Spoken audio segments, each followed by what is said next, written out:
الرحمن الرحیم وبه نستعین وهو خیر المعین وصلی اللہ علی سیدنا محمد وآلہ الطاہرین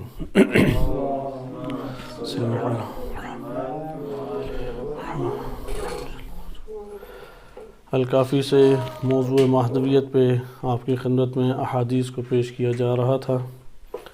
حدیث نمبر 3 ہم مطالعہ کر رہے تھے کہ جس کا ایک حصہ آپ کی خدمت میں ذکر کیا گیا کہ اس میں امام صادق علیہ الصلوۃ والسلام منصور سے کہتے ہیں کہ ان هذا الامر لا یأتیکم الا بعد ایاس، کہ یہ امر ظہور یا امر حکومت امام زمان اس وقت تک نہیں آئے گا جب تک مایوسی نہ چھا جائے۔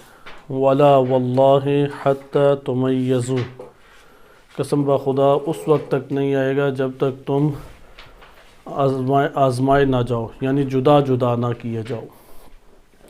ولا واللہ حتی تمحصوا، یہاں تک کہ تم لوگ امتحان میں مبتلا نہ کیے جاؤ۔ تمحیص کا معنی گزشتہ درس میں تفصیلی طور پہ آپ کی خدمت میں ذکر کیا کہ ایک ایسی آزمائش جو انسان کو کمال دیتی ہے اور اس میں سے نقص کو ختم کرتی ہے، اسے تمحیص سے تعبیر کیا جاتا ہے۔ امتحان کے معنی میں کئی الفاظ آتے ہیں، جیسے خود کلمہ امتحان عربی لفظ ہے، ابتلا ہے، تمحیص ہے، کلمہ فتنہ ہے، یہ سارے کے سارے الفاظ، یا کلمہ تمییز ہے، اختبار ہے یہ سارے الفاظ یہ امتحان کے معنی میں آتے ہیں، لیکن کسی نہ کسی جہت سے ایک دوسرے سے جدا ہو جاتے ہیں۔ مثلا کلمہ تمحیص اس مصیبت یا بلا یا آزمائش کو کہتے ہیں کہ جو انسان میں نقص کو دور کرے۔ فتنہ اس سخت ترین آزمائش کو کہتے ہیں کہ جو اگرچہ انسان کے لیے خیر کا سبب ہے، انسان کے کمال کا سبب ہے، لیکن اس کی شدت اتنی ہوتی ہے کہ وہ نقص کو ایجاد کر سکتی ہے، انسان میں اتنا ضرر اور نقص کو ایجاد کر دے۔ اسی طرح کلمہ امتحان ہے، یہ پرکھنے کے لیے کلمہ آتا ہے کہ پرکھا جائے۔ کلمہ تمیز ہے، یہ جدا کرنے کے معنی میں آتا ہے۔ اسی طرح کلمہ غربلہ ہے کہ آپ پیچھے پڑھ چکے ہیں، یہ کلمات کسی نہ کسی جہت سے ایک دوسرے سے جدا ہو جاتے ہیں۔ یہاں پہ بھی حتی تمیزوا پہلے لفظ آیا ہے، یہ بھی قرآنی لفظ ہے، حتی تمیزوا لیمیز اللہ الخبیث من الطیب، قرآن کریم کی آیت ہے کہ یہ اللہ تعالیٰ نے اس لیے رکھا کہ تاکہ وہ خبیث کو طیب سے جدا کر دے۔ یہاں پہ بھی وہی حکمت ہے کہ جیسے امام آگے فرماتے ہیں لا واللہ حتی یشقى من یشقى ویسعد من یسعد، یہاں تک کہ جو شقی تھا وہ شقی ہو جائے اور جو سعید تھا وہ سعید ہو جائے۔ اس مجموعے کی روایت کہ جو آخر میں ذکر کی گئی ہے کہ یشقى من یشقى، کہ شقی شقی ہو جائے اور سعید سعید ہو جائے، یہ ہمارے ہاں عقائد کی مشکل ترین مباحث میں شمار ہوتی ہے۔ مسلمان فرقہ جات اور مسالک میں بھی اس موضوع کے اوپر شدید اختلاف پایا جاتا ہے۔ جبر و تفویض و ارادہ اور اس کے ساتھ شقاوت اور سعادت کو سازگار کرنا، یہ مشکل مباحث میں سے ہے۔ اسی طریقے سے مکتب اہل بیت علیہ السلام میں جو علماء گزرے ہیں، ان کی بھی آراء یکساں نہیں ہے اس مسئلے میں، اس لیے متکلمین نے ایک رائے اختیار کی، محدثین کی اپنی آراء ہیں، فلاسفہ کی اپنی آراء ہیں۔ مثلا فلاسفہ ارادہ الہی کو 2 حصوں میں تقسیم کرتے ہیں، ایک ارادہ ذاتی ہے، وہ ذات الہی کے یعنی صفت ذاتی ہے جیسے علم اور قدرت، اور ایک ارادہ فعلی ہے۔ اسی طرح مشیت کو بھی تقسیم کرتے ہیں۔ تو مبانی کے اعتبار سے یہ بحث دقیق ہو جاتی ہے۔ بہرحال ہمارے ہاں جو روایات میں یہ مضمون آیا ہے، وہ مضمون اس طریقے سے ہے کہ اللہ سبحانہ و تعالیٰ نے تینت کی روایات کے ذیل میں یہ مطالب ہیں، اور الکافی میں باقاعدہ باب ہے، باب الشقاوہ سعادہ و شقاوہ، اسی کے ذیل میں باب المشیہ ہے، باب الارادہ ہے، ایک ضمن میں یہ بحثیں چلتی ہیں، اور اس میں آراء مختلف ہیں۔ اشاعرہ کی اپنی نظر ہے، معتزلہ کی اپنی نظر ہے، اب فلاسفہ جو ذکر کرتے ہیں متکلمین کہتے ہیں یہ تو وہی اشاعرہ کا جبر کا نظریہ ہے، کیونکہ اگر آپ اس بات کو دیکھیں کہ جو شقی ہے وہ شقی ہو کے مرے، تو وہ شقی کس نے بنایا اسے؟ ابھی تو وہ عمل اس دنیا میں انجام نہیں دیا، اس نے اختیار اس کے پاس نہیں تھا۔ اس کا یہ مطلب ہے کہ اس کے لیے جو شقاوت طے تھی، اب اس نے اسی طے شدہ شقاوت کے اوپر آگے چل کے شقی ہونا، اور سعید نے اسی طریقے سے۔ یہ ایک ظاہر ایسا ہوتا ہے، لیکن اسی کے ضمن میں اہل بیت علیہ السلام نے شدت سے انکار کیا ہے کہ نہ جبر ہے نہ تفویض ہے۔ تفویض یعنی اللہ تعالیٰ نعوذ باللہ مداخلت کر ہی نہیں سکتا بندے کے امور میں، اور سارے امور بندے کو سپرد اللہ نے اختیار کے کر دیے۔ جبر یعنی انسان جو ہے کوئی اختیار ہی نہیں رکھتا، وہ مجبور ہے۔ یہ دونوں نظریات باطل نظریات ہیں۔ حقیقت میں ہر جو مکتب ہے اس مکتب میں ایک تقسیم فقہاء اور محدثین، متکلمین اور فلاسفہ اور عرفاء و صوفیہ کی بن جاتی ہے۔ اشاعرہ میں بھی سارے جبر کے قائل نہیں ہیں جیسا کہ ہمارے یہاں معروف ہے، حتیٰ ان کے متکلمین میں بھی سارے جبر کے قائل نہیں ہیں۔ بعض امامیہ والا نظریہ رکھتے ہیں۔ صوفیہ کی طرف آ جائیں تو صوفیہ کا شعبہ چاہے اہل حدیث میں ہو یا اہل سنت کے بقیہ مکاتب فکر میں ہو یا عرفاء تشیع ہوں، سب کا تفکر ایک ہی ہے۔ اسی طرح فلاسفہ جیسے ابن رشد اندلسی اہل سنت سے تھے، یا ابن سینا کہ نہیں معلوم کہ اسماعیلی ہیں یا غیر اسماعیلی ہیں یا شیعہ ہیں، ان کا یہ پہلو آشکار نہیں ہے۔ ان کا بھی ایک تفکر ہے۔ فلاسفہ کا ایک نوع تفکر قریب ہے، محدثین کا کیونکہ ان کے لینے کا طریقہ ہی ظاہر ہے، ان کا ایک اپنا انداز ہے۔ تینت کی اگر ہم روایات اس کے ضمن میں دیکھیں کہ پہلا باب کتاب الایمان والکفر کے تقریباً 14 احادیث ہیں، جن میں سے ایک حدیث یقیناً صحیح سند ہے۔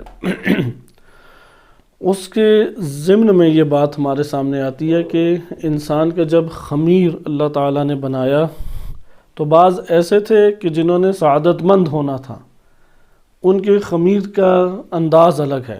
مثلا انبیاء علیہ السلام کے جس طینت سے ارواح بنی ہیں اس سے مومنین کی ارواح بنی ہیں، یا انبیاء علیہ السلام کے جس طینت سے ابدان بنے ہیں اس سے ارواح مومنین کی بنی ہیں، اور جو منافقین کافرین مشرکین تھیں ان کے جہنم کی مثلا مٹی سے یا طینت سے ان کے ارواح اور وجود ان کے یعنی اجسام بنے ہیں۔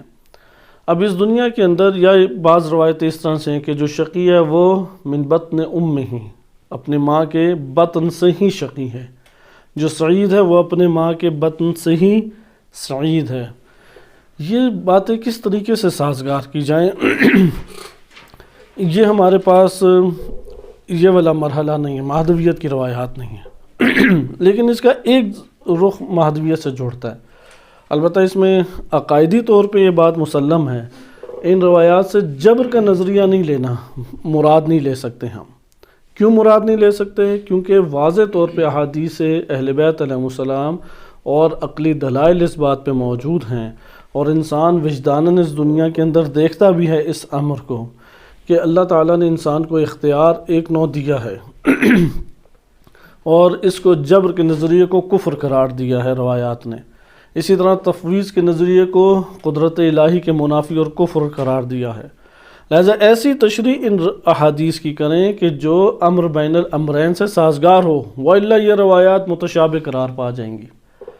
آپ کہیں گے کہ یہ روایات ہیں، صادر ہوئی ہیں، لیکن ہم اس کے معنی کو نہیں جانتے، کیونکہ یہ کئی اعتقادات سے آپ کے ٹکرا رہی ہیں، یہ متشابہ روایات ایک نوع بن جائیں گی۔ اس کا مہدویت سے تعلق عام بنتا ہے۔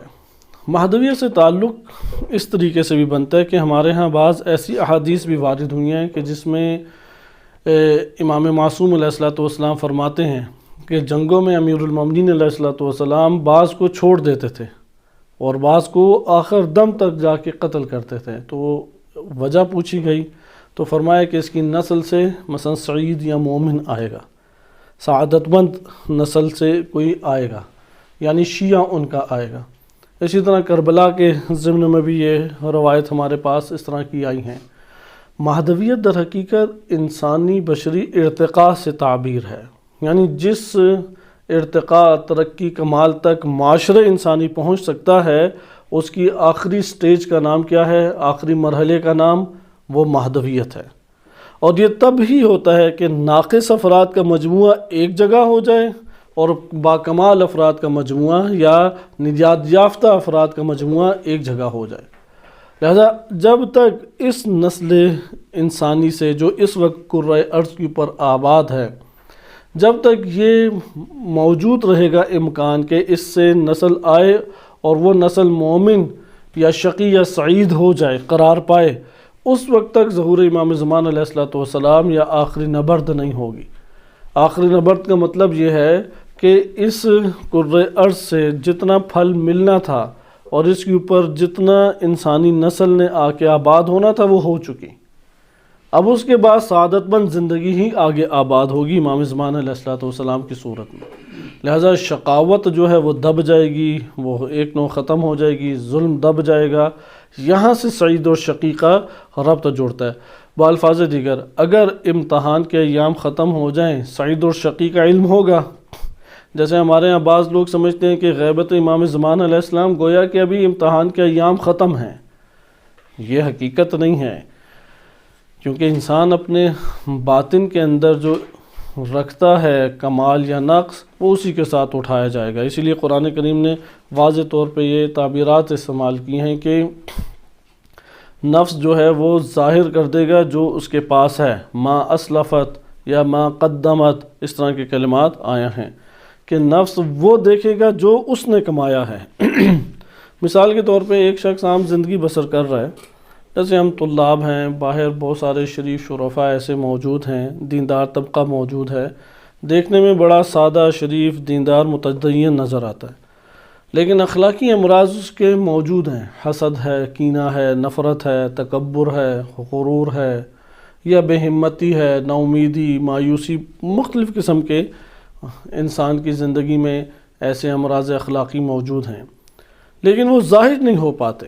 یہ مثلا اندر سے بڑا بزدل ہے، شجاع نہیں ہے، اندر سے جرت مند نہیں ہے۔ اب اس کو میدان نہیں ملتا تو اس کی یہ صفت بھی آشکار نہیں ہوتی۔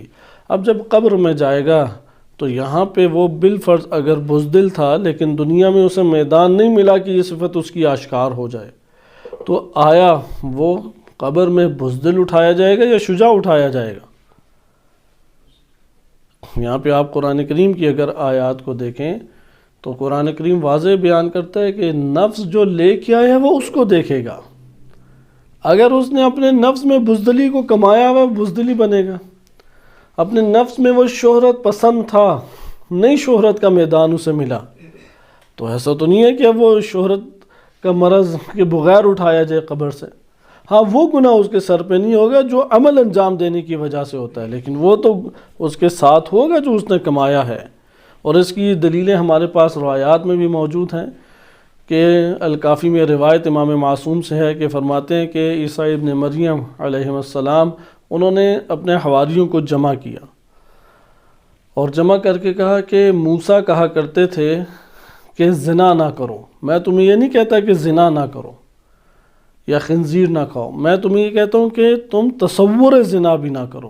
پھر مثال دی کہ اگر تم زنا کا تصور کرتے ہو، سوچتے ہو، خیالات میں بہت کچھ انسان انجام دے سکتا ہے، تصور کرتے ہو، تو اس کی مثال ایسی ہے کہ ایک گھر بہت خوبصورت بنا ہو، باہر سے بڑا چمکتا دمکتا خوبصورت اپنا چہرہ بیان کر رہا ہے، لیکن اندر سے سارا جل کے سیاہ ہو چکا ہو۔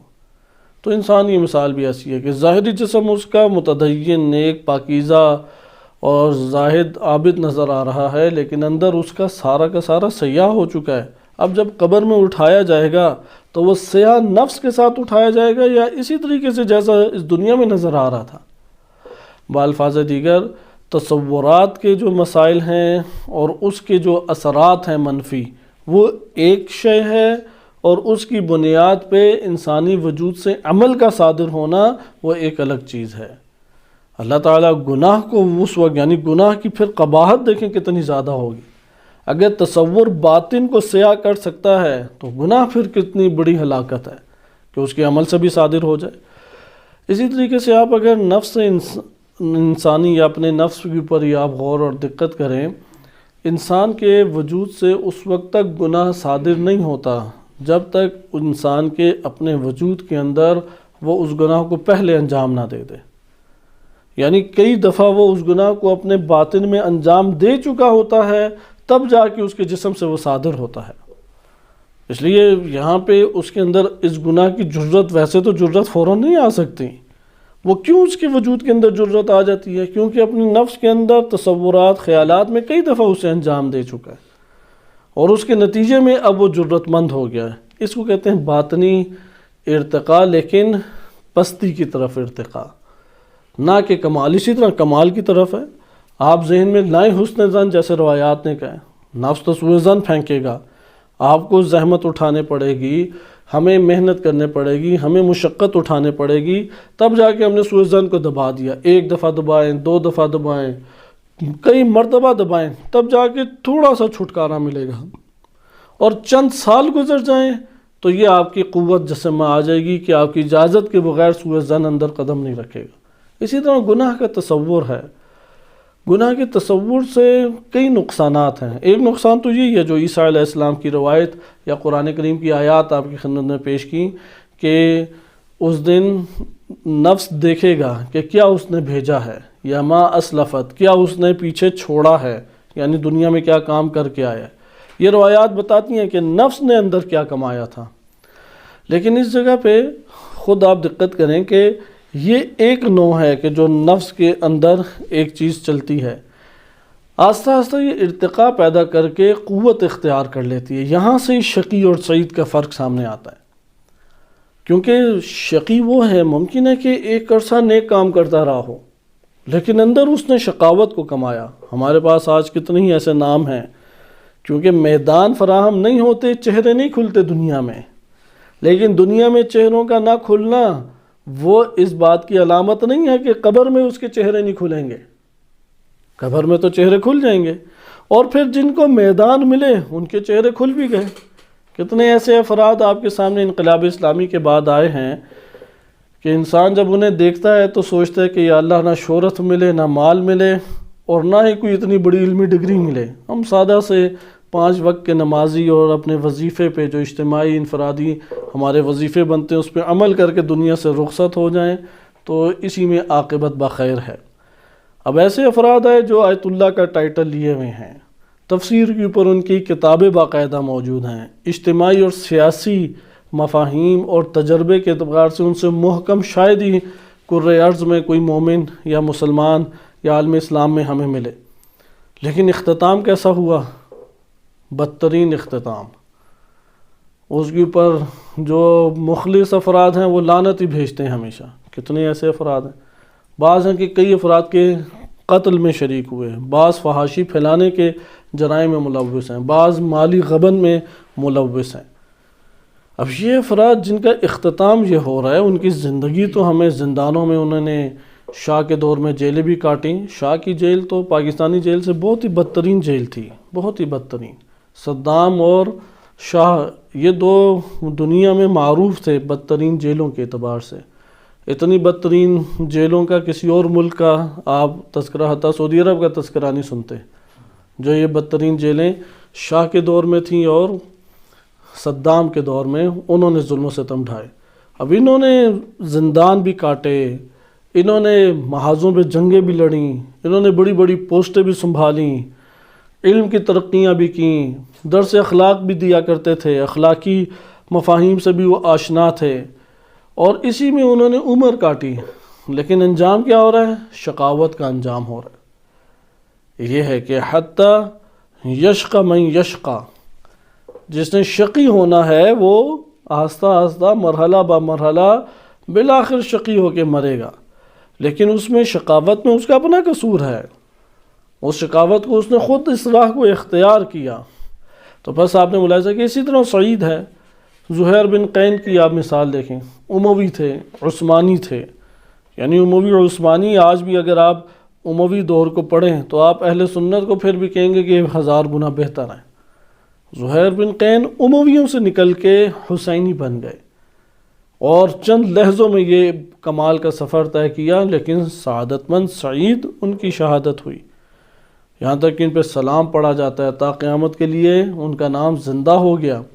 حر کی مثال آپ کے سامنے ہے کہ اس کی شقاوت دیکھی کتنی بڑی تھی۔ امام حسین علیہ السلام کا راستہ روکا، امام ایک جگہ جانا چاہ رہے ہیں، وہ اپنا فوج کا لشکر ادھر لے کے آ جاتا، امام نے کہا مجھے واپس پیچھے جانے دو، جیسے لہوف میں مذکور ہے مدینہ منورہ، اس نے کہا کہ ادھر بھی نہیں جا سکتے، اگر جا سکتے ہیں آپ تو یہ یا بیعت کریں کہیں پہ بھی چلے جائیں، وَإِلَّا 2 جگہ منع کیا، نہ کوفہ نہ مدینہ۔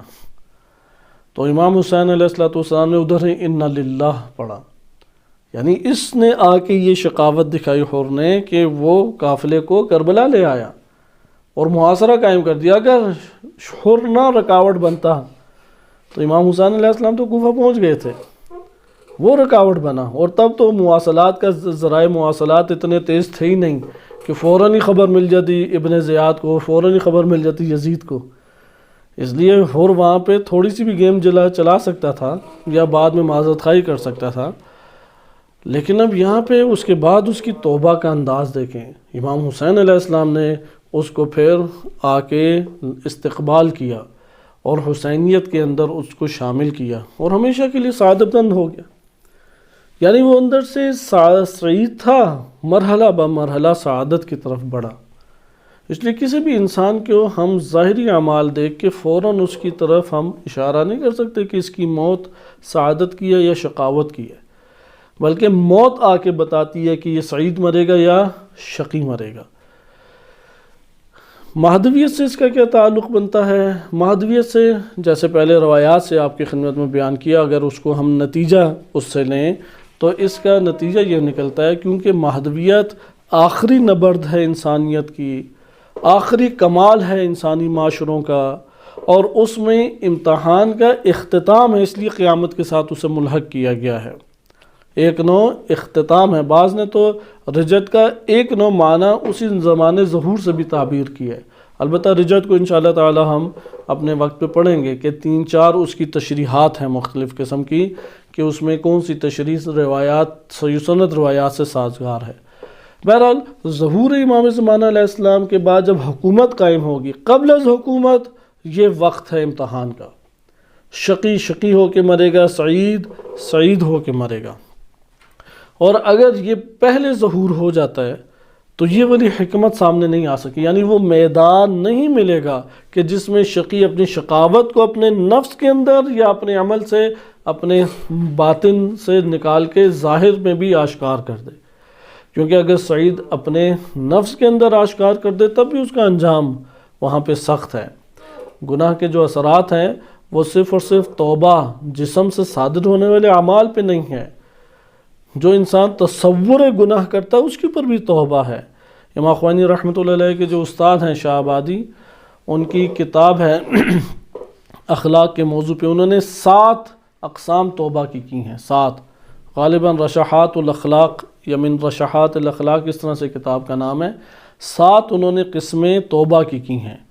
پہلی توبہ ہے کہ جو عمل سے گناہ صادر ہوتا ہے، دوسری توبہ وہ ہے کہ جو تصور ذہن میں لاتا ہے، مثلا کسی سے تھوڑا جھگڑا ہو گیا، اس کے بارے میں خوب برا بھلا کہنا، خوب اس کو اس کے حوالے سے غلط تصورات اپنے ذہن میں لانا۔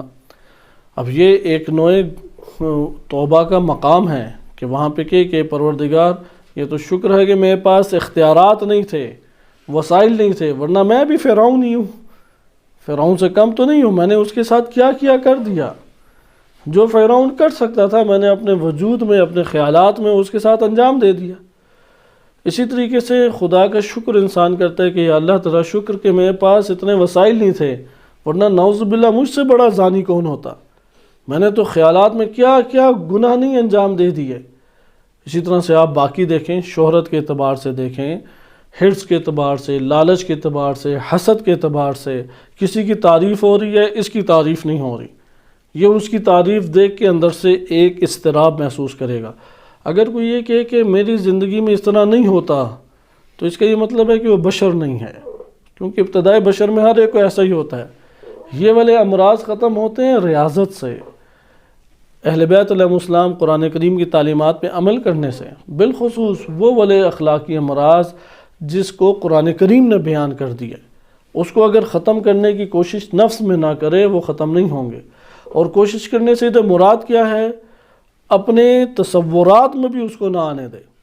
حسد کا احساس سب کو ہی پیدا ہوتا ہے، مثلا ہم عصر ہیں، یعنی 3-4 سال کا بھی فرق ہو تو وہ ہم عصر ہی شمار ہوتا ہے، لیکن ایک کی بڑی تعریف ہے، ایک بڑا قابل ہے، ایک کے تعلقات بڑے اچھے ہیں، ایک کے مالی حالات بڑے خوب ہیں، ایک کی شہرت بھی ہو رہی ہے، مد مقابل جو بیٹھا ہے اس کو اس میں سے کچھ بھی حاصل نہیں ہے، تو اس کے اندر اب ایک حسادت کا مادہ اندر وجود میں آئے گا، وہ اس کے نام سے جلے گا، کہیں پہ اس کی تعریف ہو رہی ہے وہ کہے گا میں اسے جانتا ہوں، ممکن ہے برائی ہوئی نہ، تو اس کا یہ جملہ کافی ہوگا کہ ہمیں اس کا پتہ ہے، آپ تعریف ہی کریں تو بہتر ہے۔ اس طرح سے وہ اس کے اوپر نقد کرے گا۔ اور جن جگہوں پہ سب سے زیادہ حسادت پائی جاتی ہے وہ طبقات علماء کے ہی ہیں۔ علماء میں سب سے زیادہ حسادت ایک دوسرے کے بارے میں، یعنی علماء سے مراد فقط حضوی علماء نہیں، فزکس کے علماء ہوں، کیمسٹری کے علماء ہوں، آپ یونیورسٹیز میں جائیں ایک پروفیسر سے اسی کے ہم عصر دوسرے پروفیسر کا پوچھیں، وہاں پہ تو بڑی سخت لڑائیاں ہوتی ہیں باقاعدہ، ادھر تو منصب کی بھی بات ہے، ادھر تنخواہ کی بھی بات ہے، ادھر محنت اور شہرت کی بھی بات ہے، تعلقات کی بھی بات ہے۔ بہرحال یہ حسادت کیسے ختم ہوگی؟ دبائے اندر تصور، دعا کرے مد مقابل کے لیے، کیونکہ اللہ کی طرف اپنی نظر رکھیں کہ اللہ نے اگر اس کو شہرت دینی ہے تو اللہ تعالیٰ دے گا۔ وہ جو دنیا میں اپنے آپ کو چھپاتے رہے اور ایک تصویر بنانے پہ راضی نہیں تھے، اللہ تعالیٰ نے پوری دنیا میں عالمی سطح پہ شہرت کی، جیسے شہید قاسم سلیمانی، وہ ایک تصویر کے لیے راضی نہیں ہوتے تھے۔ اسی طرح آیت اللہ حسن زادہ عاملی رحمۃ اللہ علیہ، وہ اصلاً راضی نہیں ہوتے تھے کوئی ویڈیو بھی بنائے، اس لیے آپ نے ان کی ویڈیوز نہیں دیکھی ہوں گی خاص، وہ تصویر پہ آخری دم تک تصویر پہ راضی نہیں ہوتے، پھر عمومی ملاقاتیں بھی ترک کر دیں، لوگ آتے تھے عقیدت سے ماتھے چومتے تھے، ہاتھ چومتے تھے۔ اسی طرح علامہ طباطبائی رحمۃ اللہ علیہ، آپ نے ان کی 1-2 کے علاوہ ویڈیوز نہیں دیکھی ہوں گی، وہ اپنے آپ کو چھپاتے تھے اور اللہ نے کس طرح ان کو ظاہر کیا۔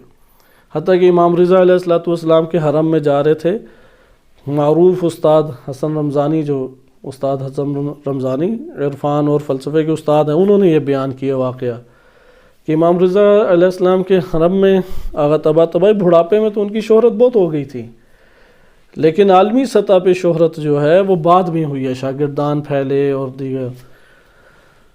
تو ایک شخص آیا، اس نے پہچان لیا، آ کے ان کے ہاتھ کو بوسہ دیا اور چاہا کہ اب سر کو بوسہ دے، تو بڑھاپے میں نہیں ہٹا سکتے ہاتھ، تو انہوں نے کہا کہ 1 منٹ رک جاؤ، اور کہا کہ یہ جو اوپر سر بھی نہیں کہا اپنے، اس کو کہا یہ جو اوپر کھوپڑی ہے میرے، اس کو بوسہ دینے سے 1000 گنا بہتر ہے کہ جا کے تم زری یا اس در و دیوار یا اس زمین کو بوسہ دو۔ اب یہ ان کی تواضع ہے، عاجزی ہے، اس کا یہ مطلب نہیں ہے کہ ان کی اہمیت ہی کوئی نہیں ہے، بلا شک و شبہ وہ حیثیت ہی جس نے کہ قلم سے اور ہاتھوں سے المیزان لکھی ہو، اس ہاتھوں کے نور ہی کیا ہوں گے، وہ تو واقعاً تبرک کے قابل ہے ہاتھ، کہ جس سے میزان اور آیات پورا قرآن لکھا گیا، قرآن کی تفسیر، قرآن کی حدیثیں لکھی گئیں، اور جس ذہن نے یہ سوچا ہے وہ بہت برکت والا ذہن ہے، لیکن اس کے باوجود ان کی تواضع دیکھیں امام رضا علیہ السلام کے حرم میں، وہ اپنے سر کو سر نہیں کہتے، کہتے یہ کھوپڑی ہے، لیکن اللہ تعالیٰ نے عالمی انہیں شہرت دی۔ یہ حسادت کا علاج ہے۔ اسی طریقے سے غربت میں بندہ چلا گیا، اللہ تعالیٰ نے جس کو امیر بنایا اس کی بھی جگہ اتنی ہوتی ہے جتنی مثلا میری سیٹ ہے، بقیہ چیزیں تو اپنی اپنی جگہ موجود ہیں، وہ جتنا استفادہ کرتا ہے وہ اس کی دنیا ہے، وہ جو آس پاس بنے ہوئے محل ہیں، اینٹیں ہیں، چیزیں پڑی ہوئی ہیں، وہ تو اس کی اپنی نہیں ہیں، وہ تو ادھر ہی رہ جائیں گی، وہ تو استعمال میں بھی نہیں آئی، ممکن ہے حساب دینا پڑ جائے۔ لہٰذا آپ نے ملاحظہ کیا کہ شقاوت انسانوں پہ طاری اسی طریقے سے ہوتی ہے کہ وہ رجوع اللہ نہیں کرتے، وہ مہدویت سے ربط نہیں جوڑتے، وہ اپنے امام معصوم سے ربط نہیں جوڑتے، اور شقی جب تک شقی نہیں ہوگا تب تک یہ امر برپا نہیں ہوگا۔ حتیٰ کس کو بیان کر رہا ہے؟ انتہا کو بیان کر رہا ہے، یعنی یہ امر ظہور، ان ھذا الامر لا یاتیکم، یہ امر نہیں آئے گا۔ اب آگے دیکھیں اختتام کے ساتھ جوڑیں، حتیٰ یشقى من یشقى، جس نے شقی ہونا ہے وہ شقی ہو کے مرے، وَيَسْعُدُ مَن يَسْعُدَ مَن يَسْعُد، اور جس نے سعید ہونا ہے وہ سعید ہو کے مرے۔ اور اللہ تعالیٰ کی طرف سے یہ ہر انسان، کیونکہ اللہ تعالیٰ رب ہے، بعض نے کہا کہ تربیت سے رب ہے، یعنی مربی ہے۔ اللہ تعالیٰ ہدایت دے کے نظام بنا کے نظام میں ڈھال کے نشوونما دیتا ہے، یعنی اولاً ہدایت خلق کرنے کے بعد اولاً ہدایت۔ اللہ تعالیٰ کیسے مربی ہے؟ اولاً وہ کیا کرتا ہے کہ نظام انسان کو ہدایت دیتا ہے، ہدایت کے لیے نظام بناتا ہے، پھر اس نظام میں ڈھالتا ہے انسان کو، اور جب وہ ڈھل جاتا ہے تو پھر نشوونما پاتا ہے۔ یعنی بیج اللہ نے خلق کیا، اس بیج کے نشوونما کے لیے اللہ نے کیا کیا؟ ایک سسٹم بنایا مٹی کے اندر، سورج کو بنایا، ہوا کو چلایا، پانی کو بنایا، مٹی میں ایسے اثرات رکھے، پھر بیج کو ہدایت دے دی حرکت کی، اور پھر اس مقام تک پہنچایا بیج کو کسی بھی ذریعے سے، کسان کے ہاتھوں، بچے کے ہاتھوں، ہوا کے ہاتھوں، چونٹی کے ہاتھوں، کئی اسباب بنتے ہیں نا بیج کو۔ وہ بیج اس نظام میں جا کے ڈھل جاتا ہے، وہ جب ڈھل جاتا ہے تو اللہ کی ہدایت کے مطابق نشوونما پاتا ہے۔ پھر یہاں پہ اللہ تعالیٰ اس کے لیے مضرات اور نقصان دہ چیزوں کو دور کرتا ہے، جو اس کو نشوونما دینے والی چیزوں نے فراہم کرتا ہے۔ انسان کی زندگی اسی طریقے سے ایک لحظہ اللہ تعالیٰ کی تدبیر سے خالی نہیں ہے، ایک لحظہ جتنے بھی اس کو آپ چھوٹا کر لیں، ذرات میں لے جائیں، ایک ذرہ بھی ہم تصور نہیں کرتے کہ اللہ کی تدبیر سے باہر ہو۔ اسی طریقے سے اگر کوئی شخص تعلیم کے میدان میں ہے، اگر کوئی شخص خیر کے امر کے اوپر ہے، دین کے اوپر ہے، کسی اور خدمت خلق پر ہے، ممکن نہیں ہے کہ اللہ کی تدبیر اس کو شامل حال نہیں ہے، اللہ نے اس تک پہنچایا ہے، یہ اچانک اور اتفاق نہیں ہے۔ ادھر کتنے طلاب پہنچ جاتے ہیں لیکن طلاب نہیں ہیں، نہ مطالعہ، نہ مباحثہ، نہ درس، صرف اور صرف حاضری لگانے کے لیے پہنچ جاتے ہیں، امتحان دیا ختم، باقی یہ پورا دن ادھر ادھر بس گپ شپ میں یا گھومتے پھرتے گزرتا ہے، طالب علم نہیں ہے ادھر سے۔ لیکن بعض کو اللہ تعالیٰ کی توفیقات کیسے شامل ہوتی ہیں، مرحلہ با مرحلہ اللہ تعالیٰ انہیں چلاتا ہے۔ زندگی بھی اسی طریقے سے ہے، میں اور آپ اگر ایک شے کی کوشش کرتے ہیں اور اس کوشش کرنے کے باوجود اس میں ناکام رہتے ہیں، اس سے اللہ کی رضا کو سمجھ لیں، اس میں دل نہ کوڑائے، جلائے نہ اپنے آپ کو، رضا الہی سمجھ لے کہ نہیں دوبارہ یہ کام کرو، دوبارہ کوشش کرو، اگر پھر ناکام ہو جائے نا امید نہ ہونے دے۔ اس لیے روایات میں وارد ہوا ہے کہ کثیر ایک شے کو پانے کے لیے انتہائی کوشش کرنا اور پھر کوشش پہ کوشش کرنا، یہ خدا کے اوپر توکل یا اللہ تعالیٰ پہ اعتماد اس کے برخلاف ہے۔ وہ کوشش کرو جو عبد کی استطاعت میں ہے، اس استطاعت کی کوشش کے بعد اپنے وجود کے اندر شکوہ شکایت نہ لانے دو، اپنے وجود کے اندر اضطراب کو مت ابھارو۔ ہر انسان کی زندگی کے اللہ تعالیٰ نے راستے بنائے اب تک پہنچنے کے، یہ مشکلات مختلف قسم کی، کسی پہ کوئی مشکل آتی ہے، اور وہ نظام اس کے لیے وہ وجود میں آتا ہے جس سے اس کا ارتقاء ہو، اور یہی ارتقاء یا اسے سعادت کی طرف لے کے جاتا ہے یا شقاوت کی طرف۔ لہذا ظہور امام زمان علیہ الصلوۃ والسلام گویا کہ بشریت کے امتحان کے اختتامی ایام آ گئے، اور ظہور جب تک نہیں ہوتا تو اوج کے اوپر پہنچی ہوئی آزمائشیں ہیں۔ اس لیے جو انسان اگر مر جائے اور اس کو کوئی میدان فراہم نہیں ہوا تھا تو کم سے کم نفس کا میدان تو اسے فراہم ہو گیا۔ نفس کے اوپر چونکہ ہمارے ہاں کم کام ہوا ہے، حوزہ علمیہ میں زیادہ ہونا چاہیے تھا اصولاً۔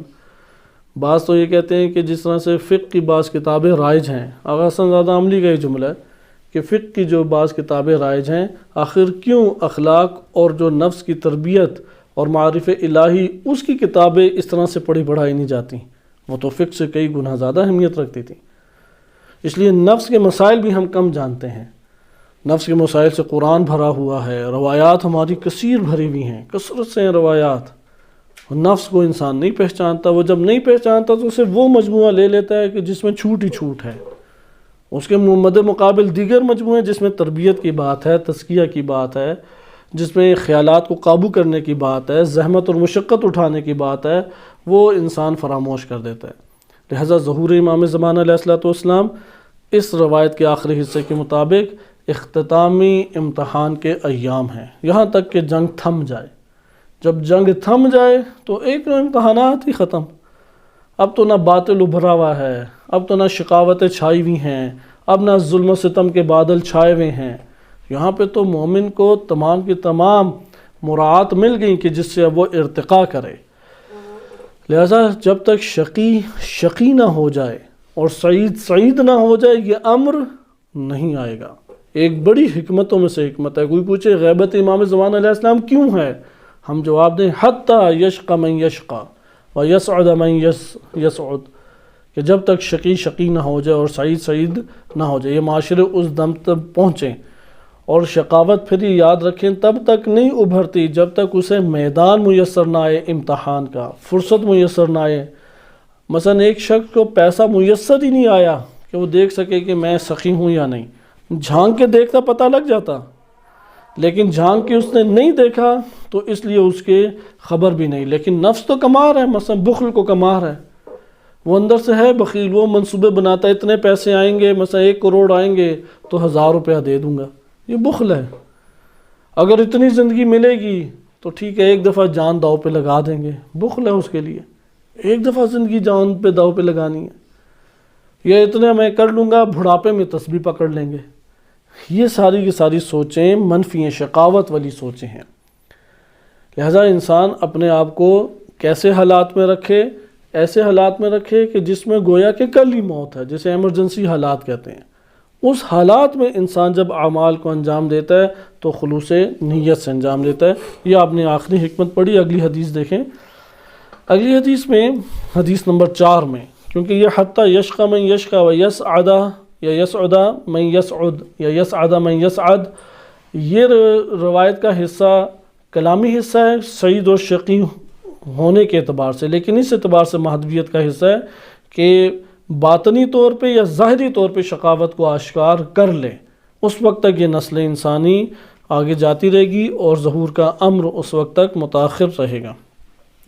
حدیث نمبر 4 صحیح سند روایت ہے، اس کے اصحاب ہیں ہی سلسلے 4 سلسلے ہیں، 4 راوی ہیں۔ عدت من اصحابنا، شیخ قلانی اپنے متعدد بزرگان شیوخ و علماء سے نقل کرتے ہیں کہ احمد بن محمد بن عیسیٰ ہیں غالباً یا برقی ہیں، غالباً یہ محمد بن عیسیٰ ہیں، احمد بن محمد بن عیسیٰ۔ وہ نقل کرتے ہیں معمر بن خلاد سے کہ ثقہ راوی ہیں۔ معمر بن خلاد کہتے ہیں کہ میں نے سمعت ابا الحسن علیہ السلام، ابا الحسن آخری 3 اماموں کی کنیت ہے، آخری یعنی آخر میں آنے والے 3 امام، امام کاظم علیہ السلام، امام رضا علیہ السلام اور امام نقی علیہ السلام۔ غالباً یا یہ روایت یا امام رضا علیہ السلام سے یا امام کاظم علیہ السلام سے۔ امام فرماتے ہیں یقول، قرآن کریم کی آیت ہے الف لام میم احسب الناس ان یترکوا ان یقولوا آمنا وهم لا یفتنون۔ یہ آیت کریمہ دقت کریں بہت بھاری آیت ہے اور دنیا کی حقیقت اور انسان کی حقیقت کو کھول دیتی ہے، یعنی ہماری زندگیوں کو کھول کے رکھ دیتی ہے یہ آیت۔ احسب الناس، لوگ یہ گمان کرتے ہیں، ان یترکوا ان یقولوا آمنا، کہ وہ یہ کہیں کہ میں ایمان لے آیا تو وہ چھوڑ دیے جائیں گے، وَهُمْ لَا يُفْتَنُونَ، اور ان کی ہم آزمائش فتنوں میں مبتلا نہیں کریں گے۔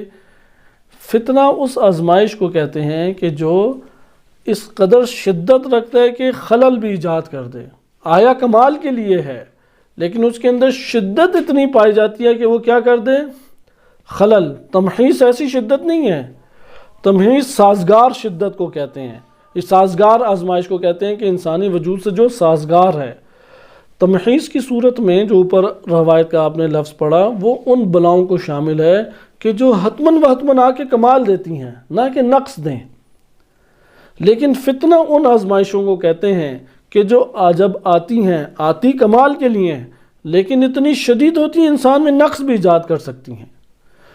اس کو ایک اور تعبیر سے فتنے کے لغت میں بیان کیا گیا، جب آپ سونے کو کالا پن ہٹانے کے لیے اور ردی اور ملاوٹ ہٹانے کے لیے آگ کے اندر بھٹی میں ڈالتے ہیں، یعنی انتہائی تیز آگ کی تپش اسے دیتے ہیں تو وہ تپش اس سے کالے رنگ کو بھی اتار دیتی ہے، کھوٹی جو چیزیں ہوتی ہیں اور ردی چیزیں ہوتی ہیں انہیں بھی گرا دیتی ہے، اور خالص چمکتا سونا سامنے آ جاتا ہے۔ آگ کے اس طرح سے ایک شے جب آگ کے حوالے ہو، اس کو کہتے ہیں فتنہ۔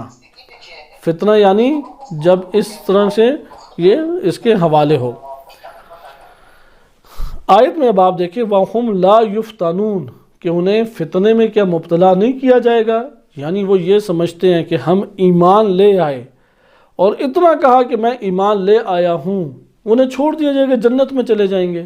آج انشاءاللہ افکار شہید مطہر رحمۃ اللہ علیہ کے ذیل میں شہید کی عبارتیں پڑھیں گے کہ انہوں نے لکھا ہے کہ مکتب تشیع میں مرجئہ کے کیسے اثرات برپا ہوئے، کیونکہ مرجئہ کہتے تھے کہ عمل انجام دو، تم کوئی بھی گناہ کرو ثواب کرو، ایمان سے تمہارا ایمان نہیں متاثر ہوتا، گناہ سے، گناہ کبیرہ پہ کبیرہ انجام دیتے جاؤ، تم اسی طرح خالص ٹھوس پختہ محکم ایمان کے دائرے میں ہوگے۔ جیسے ہمارے یہاں بات سمجھتے ہیں کہ یار میں اور وہ ایک ہی کلاس میں چونکہ رہے ہیں اور ایک ساتھ پڑھتے رہے ہیں، تو جو منزل علم کی اور جو معرفت کی منزل اس کی ہے وہی میری ہوگی، جبکہ ممکن ہے کہ اس نے شب و روز ایک کیے ہوں، تزکیہ نفس کیا ہو، مطالعات کیے ہوں، میں ان میں سے کچھ بھی نہیں انجام دیتا۔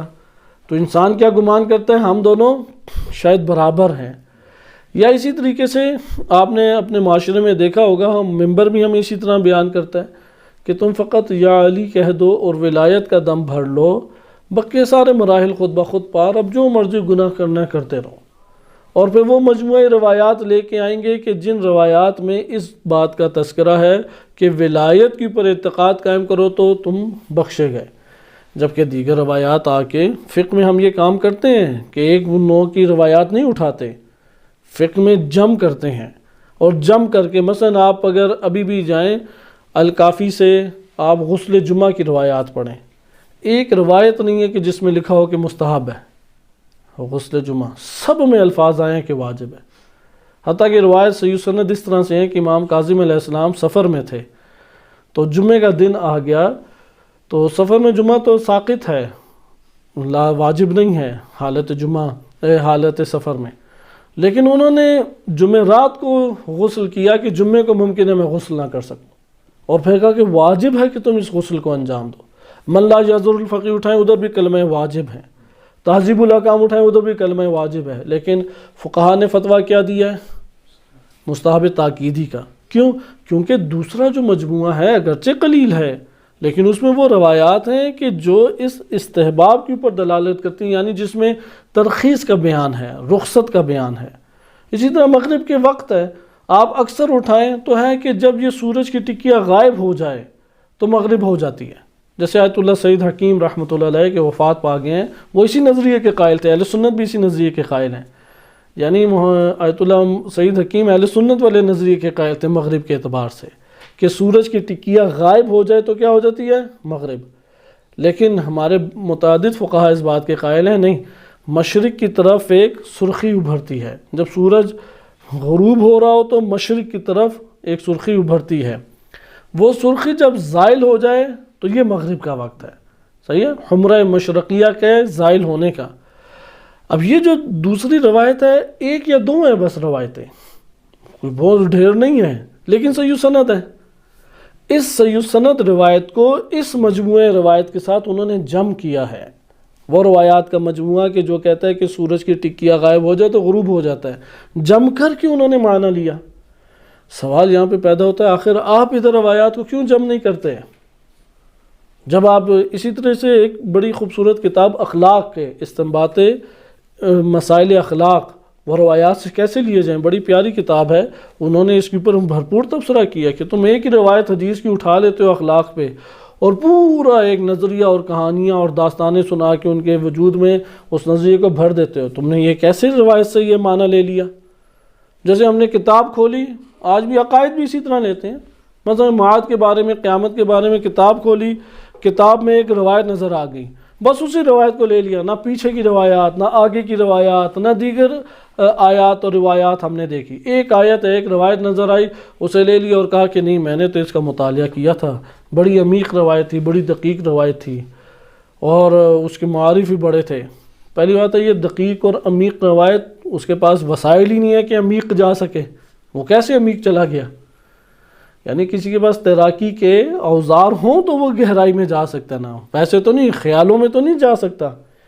غور و فکر نام رکھ دیتے ہیں ہم خیالات کا نام غور و فکر رکھنے سے غور و فکر تو نہیں ہو جائے گا، آپ کو بالآخر قواعد کا سہارا لینا پڑے گا، پاکیزگی کا سہارا لینا پڑے گا، لیکن اخلاقی روایات بھی اسی طرح لینی چاہیے، جم کرنا چاہیے۔ بعض موضوعات کے پر ہمارے فقہا نے یہ کام کیا ہے، جیسے غیبت کی روایات کہ آپ مقاصد میں تفصیلی پڑھتے ہیں، غیبت کے بارے میں متعدد روایات ہیں، اس لیے انہوں نے 11-12 استثناءات پیش کیے کہ ان مقامات کی پر غیبت نہیں ہے۔ مثلا شیخ انصاری نے ایک مورد ذکر کیا کہ تمام فقہا قائل ہیں کہ جس عیب کی شہرت معاشرے میں ہو اس عیب کا تذکرہ غیبت شمار نہیں ہوتا، اس لیے بہت سارے ہمارے ہاں اصحاب کے نام بھی عیوب کے اوپر تھے، احول، احول یعنی جو ایک آنکھ سے بینگا ہو، اب مومن طاق ان کو احول کہتے تھے، یا اسی طرح سے اور بہت سارے ہمارے ہاں اس طرح کے کلمات ہیں۔ انہی میں سے ایک ہے کہ استاد شاگرد کا عیب بیان کرے، یہ غیبت نہیں ہے، لیکن شاگرد استاد کا عیب بیان کرے یہ غیبت ہے۔ اب غیبت پہ وہ ایک اخلاقی مسئلہ انہوں نے اس کے اوپر کام کیا۔ اسی طرح جھوٹ، مقاصد میں بڑی دقیق بحث ہے جھوٹ کی، وہ ساری روایتیں لے کے آئے، سارے مجموعے لے کے آئے، اس کو آپس میں تقارن، مقارنہ کیا، مقایسہ کیا، فقہی قواعد، اصولی قواعد جاری کیے، اور ایک اخلاقی ضابطہ فقہی احکام کے ذیل میں انہوں نے نکال لیا۔ یہ والا مقام بھی اسی طریقے سے ہے۔ احسب الناس ان یترکوا ان یقولوا آمنا، فقط ایمان کا اقرار کرنے پہ تم سمجھتے ہو کہ سب چیزیں تمہیں مل گئیں، جبکہ قرآن کریم نے بیان کیا کہ ابھی تک تو اللہ تعالیٰ نے تم لوگوں کی نیتوں کو اور جہاد کو نہیں ظاہر کیا، اور تم جنت میں جانے کے خواب دیکھ رہے ہو۔ یا امام علی علیہ السلام اور امام باقر علیہ السلام مختلف ائمہ سے ہے کہ جنت کیا حفت بالمکارہ، اور جہنم کیا ہے حفت باللذات والشہوات۔ جب بھی لذات اور شہوات انسان کو نصیب ہو، کس کے قریب ہو جاتا ہے؟ جہنم کے۔ البتہ حلال کو اگر استعمال کرتا ہے تب بھی متوجہ رہے، استغفار کرے، شکر کرے، نعمات کا اللہ تعالیٰ کی بارگاہ میں اس کے جسے کہتے ہیں کہ شکر عملی انجام دے، یعنی عبادات کر کے ہضم کرے، اور راہ الہی میں قدم اٹھا کے اسے ہضم کرے۔ یہ شکر عملی شکر یہ ہے، نہ کہ زبان سے شکر۔ لہذا وَهُمْ لَا يُفْتَنُونَ یہ کلمہ مہدویت سے تعلق رکھتا ہے۔ وہ حتماً فتنوں میں مبتلا ہوں گے۔ فتنہ یعنی ایسی سخت ترین آزمائش کہ جس میں اعتقادات انسان کے ہل کے رہ جائیں، پتہ لگ جائے کہ یہ معتقد تھا یا معتقد نہیں ہے۔ ایسی سخت ترین آزمائش، ایسی سخت ترین آزمائش کیسے آئے گی انسان کو؟ جب اس دنیا کے اندر با ایمان زندگی بسر کرنا چاہے گا۔ روایت مکمل کر لیں، بقیہ اس کی تشریح اگلے درس میں ہم ملاحظہ کریں گے۔ ثم قال علی، کیونکہ یہ صحیح سند روایت ہے، اس کو بیان بھی ہمیں زیادہ کرنا چاہیے۔ پھر امام علیہ السلام نے مجھ سے کہا، معمر بن خلاد کہتے ہیں کہ ثم قال علی مل فتنہ، تو کہ مجھ سے پوچھا فتنہ کیا ہے۔ امام کاظم علیہ السلام غالباً ہے کہ فتنہ کیا ہے، تو معمر کہتے ہیں قلت جعلت فداک الذی عندنا الفتنۃ فی الدین، کہ میں آپ کے اوپر قربان جاؤں کہ ہماری نظر میں تو فتنے سے مراد ہے دین میں آزمائشیں، دین کے اعتبار سے آزمائشیں، یعنی اس کو غربت سے آزمایا جائے گا، اسے امارت سے آزمایا جائے گا، اس کو مختلف شہوات سے، مختلف لذات سے، مختلف منصبوں سے۔ مثلا علم خود ایک بہت بڑی آزمائش ہے، لکل شیء آفۃ وللعلم آفات، اور یہ یقینی طور پر ہے، کیونکہ کوئی دنیا میں متکبر، غریب متکبر آپ نے کم ہی دیکھے ہوں گے، لیکن علماء میں پائے جاتے ہیں۔ وہ اپنے آپ کو بڑا عالم فاضل سمجھتے ہیں، دنیا میں بھی کچھ نہیں ہوتا، اور علم بھی ایسا لمبا چوڑا ان کے پاس کوئی دقیق نہیں ہوتا، لیکن ہیں تکبر میں، حسد ہے، تواضع نہیں ہے، غصہ غضب ہے، شکوہ شکایت ہے، بے صبرے ہیں، مضطرب ہیں، بہت ساری آفات ہیں علم کی۔ بہرحال کہا کہ فی الدین، دین میں۔ امام علیہ السلام نے پھر مزید اصلاح کی، انکار نہیں کیا کہ دین نہیں، دین حتماً ہے۔ کہا کہ فقال یفتنون، وہ اس طریقے سے مفتون کیے جائیں گے، اس طریقے سے آزمائے جائیں گے، کما یفتن الذہب، جیسے سونے کو آگ کی تپش دی جاتی ہے بھٹی میں ڈال کے۔ ثم قال، پھر امام نے فرمایا، یخلصون کما یخلص الذہب، یہ فتنہ آ کے صحیح طرح خالص کرتا ہے بندے کو۔ یعنی کوئی چاہتا ہے کہ میں صحیح شجاع بن جاؤں، تو شجاعت صرف اور صرف ایک محاذ تھوڑی ہے کہ جائے وہ میدان جنگ میں جبہے میں بیٹھ جائے، جبہے میں آپ جائیں جتنا بھی ڈرپوک ہوں، ایک ہفتے کے بعد دل قوی ہو جائے گا، وہ کہیں گے یار لگ گئی تو ٹھیک ہے، لگ گئی اب کیا ٹینشن لینی ہے۔ 2-3 دن دل دھڑکتا ہے، اس کے بعد دل کوئی نہیں دھڑکتا، کیونکہ اگر ہر کوئی عادی ہو جاتا تو ہم کیوں نہیں عادی ہوں گے؟ پہلے دن تو ہمارے ہاتھ ممکن ہے لرزیں، پہلے دن پتہ ہے ٹانگیں بھی لرز رہی ہیں، لیکن دیکھیں یار آج بھی بچ گئے، کل بھی بچ گئے، تو تیسرے دن بھی آپ کو فوراً نہیں ہو جاتا، مگر ہے کہ موت آنی ہے تو ادھر آ جائے گی۔ لیکن یہ ایک محاذ ہے، یخلصون، شجاعت کو آپ لے لیں کہ انشاءاللہ تجزیہ تحلیل اب اگلے درس میں کریں گے۔ لوگوں کے اندر شجاعت، ایک بڑی شجاعت کا مظہر کہاں پہ ہے کہ معاشرہ مخالف ہو اور آپ حق بات کے اوپر ڈٹے ہوں، یہاں پہ شجاعت ہے۔ وَلَا يَخَافُونَ لَوْمَةَ لَائِمٍ، بہت دنیا میں قلیل افراد ہیں، ایسے مجاہد بھی نہیں ہے کوئی، مجاہدین میں بھی قلیل افراد ہیں جو یہ صفت رکھتے ہیں، لا يَخَافُونَ لَوْمَةَ لَائِمٍ۔ بس ہم ادھر بیٹھے ہوئے ہیں، ایک بات کہہ دیں جس میں ساری لان تان ہمیں کریں، ادھر شجاعت کا پتہ لگتا ہے شجاع ہے یا نہیں۔ لا يَخَافُونَ لَوْمَةَ لَائِمٍ، کوئی ٹینشن نہیں، ٹھیک ہے تم گالیاں دیتے رہو، ملامت کرتے رہو، میں صبر کروں گا، میں استقامت سے ڈٹا رہوں گا۔ صدائے حق بلند کرنے کے لیے جو شجاعت چاہیے کسی شے میں نہیں، لیکن اپنے آپ کو حوالے کریں ان حالات کے، یہ حالات وہ فتنہ ہیں۔ اگر ان حالات کے حوالے نہیں کرے گا، اپنے بھی گالیاں دیں، غیر بھی گالیاں دیں، اپنے بھی شک کریں، دوسرے بھی شک کریں، ان حالات کے حوالے نہیں کرے گا، وصف کبھی بھی نہیں اندر ابھر کے آئے، خالص نہیں ہوگا۔ تمام کے تمام اوصاف انسان کی اس طرح، غیبت کی آزمائش فتنہ ہے انسان کے لیے۔ یہ اب دیکھیں تعبیرات مختلف آپ کے پاس آتی جا رہی ہیں، غیبت کی آزمائش فتنہ ہے، خالص تر خالص اندر سے باطن میں ہو جائے۔ اگر وہ خالص کب ہوگا؟ فتنوں کے حوالے کر دے اپنے آپ کو معاشرے میں، اگر نئی فتنوں کے حوالے یعنی سخت ترین آزمائشوں کے حوالے ایک انسان اپنے آپ کو نہیں کرے گا، اس کے اندر نہیں ایک وہ ابھرے گی صفت، وہ خالص نہیں ہوگا۔ مثلا ادھر آپ خطابت کا لے لیں، اگر ایک بندہ خطابت نہیں کر سکتا اور وہ آ کے خطابت نہ کرے اور ادھر جو 5-6 لڑکے ہیں انہی سے گھبراتا رہے، وہ کبھی زندگی میں کر پائے گا؟ وہ اپنے آپ کو ادھر ہی حوالے نہیں کر رہا تو باقی جگہوں پہ کہاں پہ حوالے کرے گا؟ اس کو تو گرانے کے لیے صرف اپنے ماتھے پہ چند سلوٹیں لانی ہیں، وہ چپ ہو جائے گا۔ وہ کہیں پہ بھی دنیا میں چلا جائے، وہ تو اتنا اندر سے ضعیف ہے، اتنا ضعیف ہے، وہ حق بیان کرنے لگے گا، سامنے والے یوں آ کے سلوٹے بس ماتھے پہ ڈال دیں، وہ گر جائے گا، کیونکہ اس نے اپنے آپ کو اتنا دور آزمائشوں سے رکھا ہے کہ اندر قوت ہی نہیں ہے، اس کے حوصلہ ہی نہیں ہے۔ لہذا اس حوصلے کو ابھارنا مہدویت ہے۔ ان فتنوں کے حوالے برداشت کریں، دوسروں کی تنقیدیں، دوسروں کے رویے، دوسروں کا